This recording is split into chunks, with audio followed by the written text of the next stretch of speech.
About 6 weeks ago, as Vanessa said, we launched a piece of research called Planning for Profit. I'm going to give you a very quick reprise of that. There's a lot more behind it. So if I lose you, just come and talk to me afterwards and I'll give you more details about it.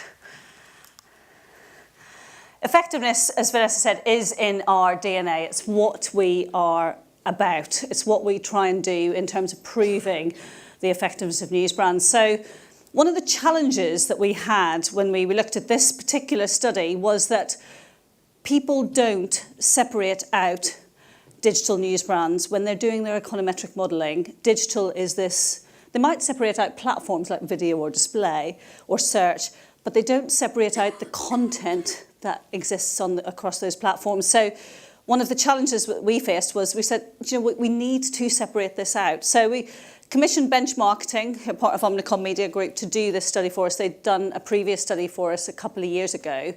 And we said, please, can you really work on separating out digital news brands? Because if we can't prove the effectiveness of digital news brands, then we might as well shut up shop and go home, which we're not planning to do anytime soon.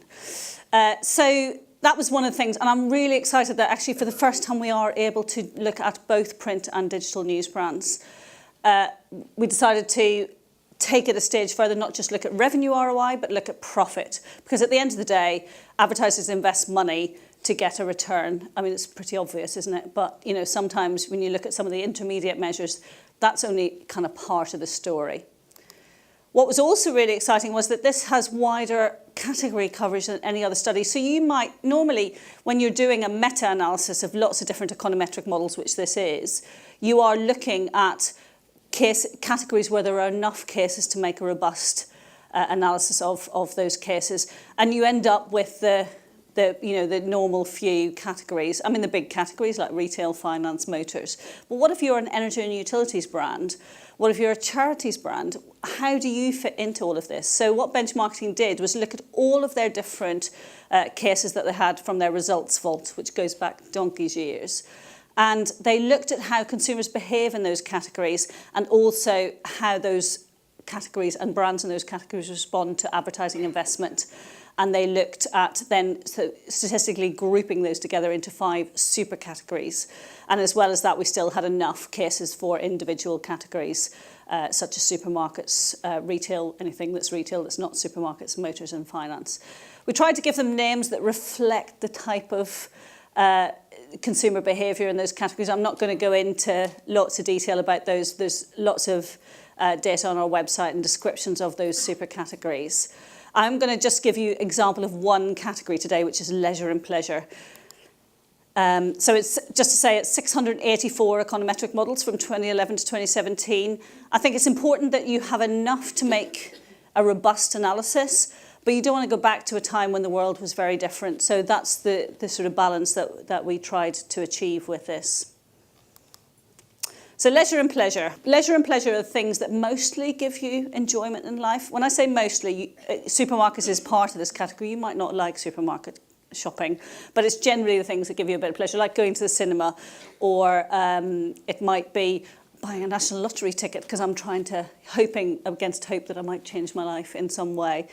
So leisure and pleasure is a big category and covers lots of different brands within it. So the way that this analysis works, and I'm not giving you lots of methodology, so you have to sort of work with me on this, is for every category, we divide the cases into 3 evenly sized groups. So we look at low spenders, medium spenders, and high spenders. But we don't decide what's a low spend. So if there's 120 cases in a category, we divide 40, 40, 40. And we look at tertiles, or thirds, of cases, and we look at what their spend level is and then what the associated profit return on investment is. And that gives us the sort of analysis of where are brands in the category currently and where should they be. So first of all, let's have a look at print.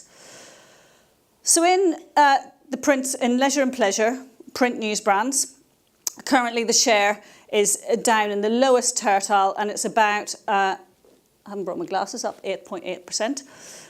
Still a healthy profit return on investment, so paying back, £2.26 for every pound spent. So that's pretty good. I'd take that if I was an advertiser in that category.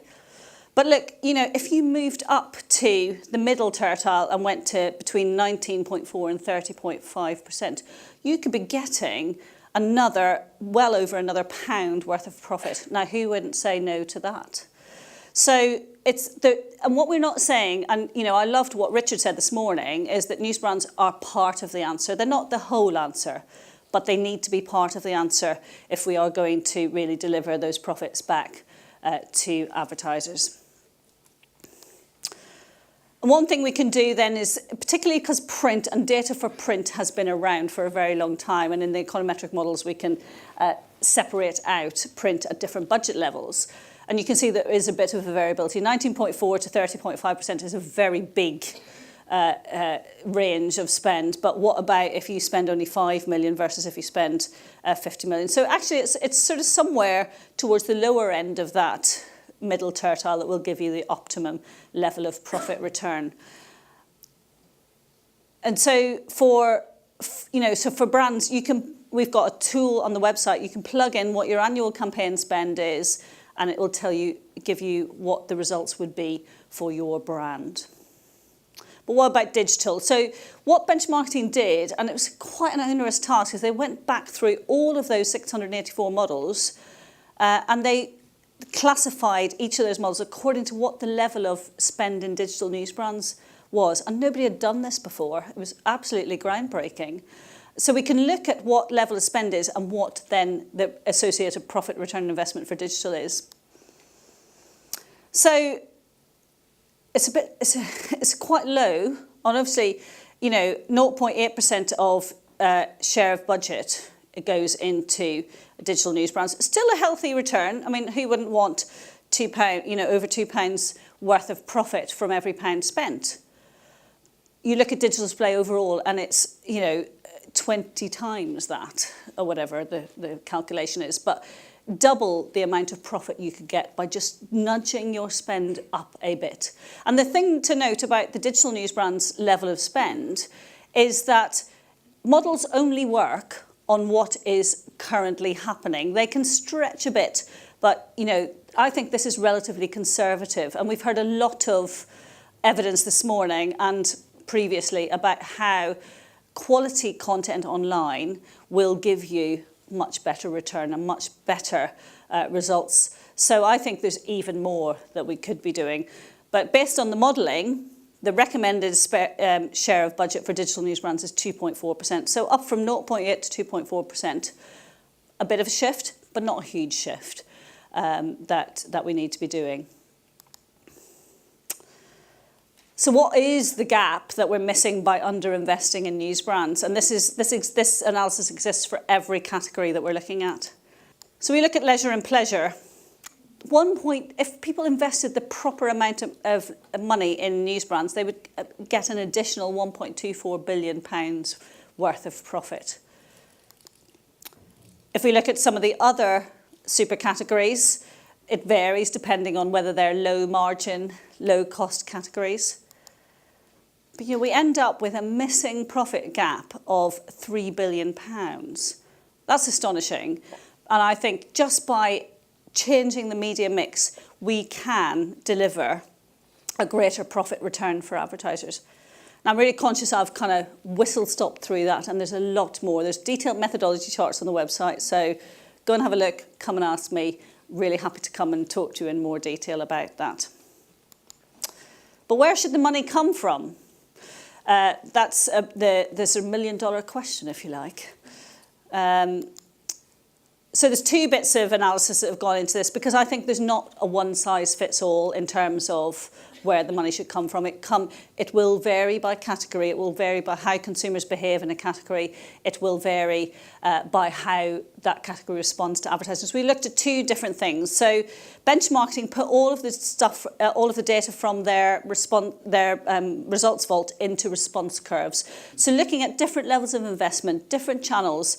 If I spend 5 million, my media mix is going to be very different to if I spend 50 million. So we need to take that into account. And then ad stock. Ad stock is really sort of the memory effect of advertising. How long does it last? Some advertising, ad stock, or the memory effect of advertising is really quick. an instant. Others build up over a long time, and different channels have different strengths. This is an example chart, not real data. But, response curves analysis lets us look at the optimal mix for any given budget level. So it looks at, what's the scalability of a particular channel, a particular medium? At what point do I start hitting diminishing returns? Now, this is proprietary to benchmarking, so we don't have the data for all of the other channels. What we do have, and that's where that that sort of investment by budget level for print news brands came from. We do have the print news brands level, so we know what we should be spending at different levels. And then ad stocks. So, as I said, the carryover effect from advertising and helps to determine the relative strengths of channels. Channels are not interchangeable necessarily. We need, and we heard that before coffee about the beyond reach and frequency. Not all reach is equal, not all digital is equal. We need to be properly planning according to the relative strengths of different channels. So the yellow bar there is the level of investment by week. The black is then, a short carryover effect, so actually the effect is felt very quickly, and the grey is a longer term brand building message. So we've used both of those analyses to help us inform where the money should come from. And it does vary massively by different category, but the story is typically, actually, I think the biggest opportunity is to look at digital display. Now, I'm not saying that you need to shift all your money, but look at the level of investment for those super categories in digital news brands, which is the yellow, and look at what is happening with digital display, and that's not even starting to look at search and other channels. There's a big opportunity, and the model says, actually, just increase it a bit. Start investing in quality content online, and you will see a difference. But start testing it, start trying it, start buying your media digitally in a different way so that you can see those results. I mean, what I loved about the British Gas presentation was you can see that last chart which had the line items. That's different ways of buying. And there was one, I think number 22, which obviously did very well and did even better for news brands. So let's start to try and include some of those context factors in how we buy our digital media, and let's test putting more of it into digital news brands online. So that whistle-stop tour through the Planning for Profit research, and as I say, if you want any more information, then do come and ask me at the end or drop me a note. Thank you.